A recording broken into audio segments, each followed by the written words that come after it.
बार बार कहता हूं ना आपसे, कर्म ही व्यक्ति वस्तु रोग का रूप लेकर आता है हमारा ही कर्म।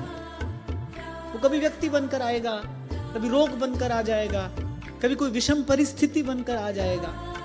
काहू को ना दोष यह मन लाए, दोष नहीं है किसी, इसलिए मन में कभी किसी के प्रति ऐसे ये विषैला भाव ना आने, किसी के अहित का चिंतन कदापि ना, अहिंसा, कोसों दूर रहते हैं प्रभु ऐसे हृदय से, कोसों दूर। सेवक जी महाराज कह रहे हैं ना, दुखद वचन कबहू न कहाई। केवल शस्त्र से ही हिंसा नहीं होती, कठोर शब्द कभी कभी वेध जाता है किसी के हृदय को, कभी ना भरने वाला घाव दे देता है आपका कोई कठोर शब्द, ये भी तो हिंसा है।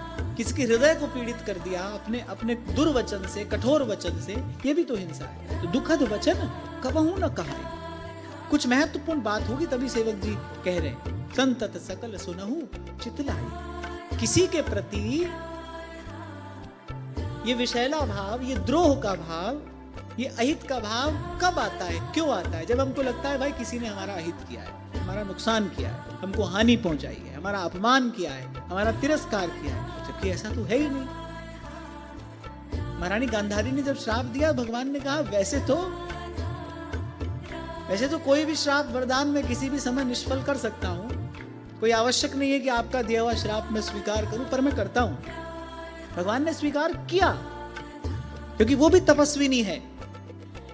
भगवान ने श्राप स्वीकार कर लिया, पर भगवान ने कहा इसकी आवश्यकता नहीं थी, क्योंकि जो हुआ उसमें कोई और कारण नहीं है। को न काऊ सुख दुख कर धाता। कई बार इस बात पर हमने चर्चा की, एक ये बात जीवन में आ जाए ना, आप देखो जीवन से कितने अनर्थ दूर हो जाए। एक ही बात जीवन में समझ में आ जाए कि नहीं भाई, मुझे सुख दुख देने वाला कोई नहीं है, मैं ही हूं। निज कृत कर्म भोग सब भ्राता। आप देखो मन कितना उजला हो जाएगा, मन कितना पवित्र हो जाएगा, मन कितना शांत हो जाएगा इस बात को स्वीकार करते ही।